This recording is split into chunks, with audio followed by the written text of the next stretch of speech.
in the time after King Arthur, cleaving the wine-dark sea. The seas were turning red, red with the leaves from a northern autumn already long begun, and red with the blood of Viking enemies.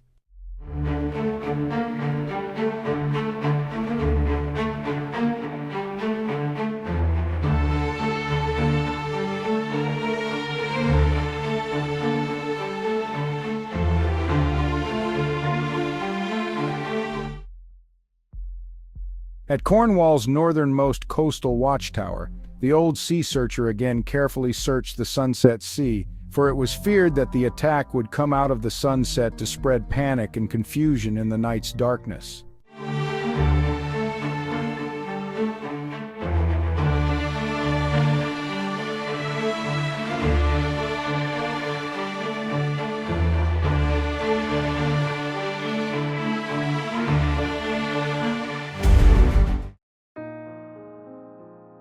Care resided in the eyes of old men, reasoned the king, when he'd installed none but old men in the watchtowers spaced along the coast, 2 men to a tower for company, and in case one man died.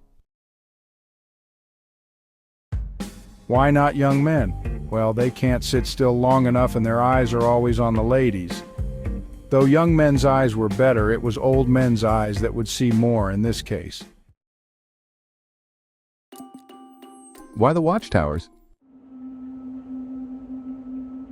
Well, Perceval knew that one day the Viking tribes would regroup, consolidate, and return.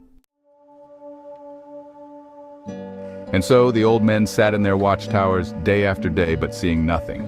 Now, old men like to sit around chatting anyway, so why not install them in watchtowers? And there they sat, bound to duty, but it was easy duty and many pleasant conversations were had. Now what good would a watchtower warning do? Wouldn't Perceval know soon enough of an invasion? Wouldn't it merely delay the inevitable slaughter by a day or so?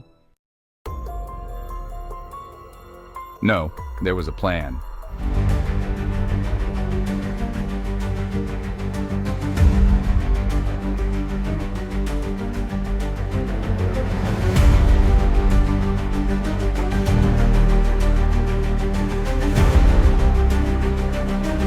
You see, the new knights were young and untried, and the coast could not be defended because the remainder of the able-bodied men were needed in the fields to take in the harvest.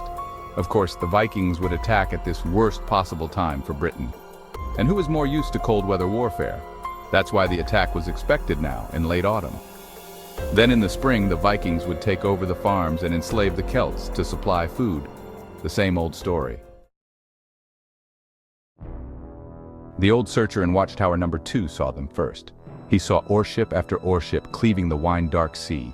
The magnitude of the invasion shocked the old searcher, for the Viking invaders were more than 3 times a match for Perceval's armies. And baggage ships too, 30 of them, and women too, and building material. Certainly the Vikings planned not only to remain through the winter, but forever. This was Thorelf's dream.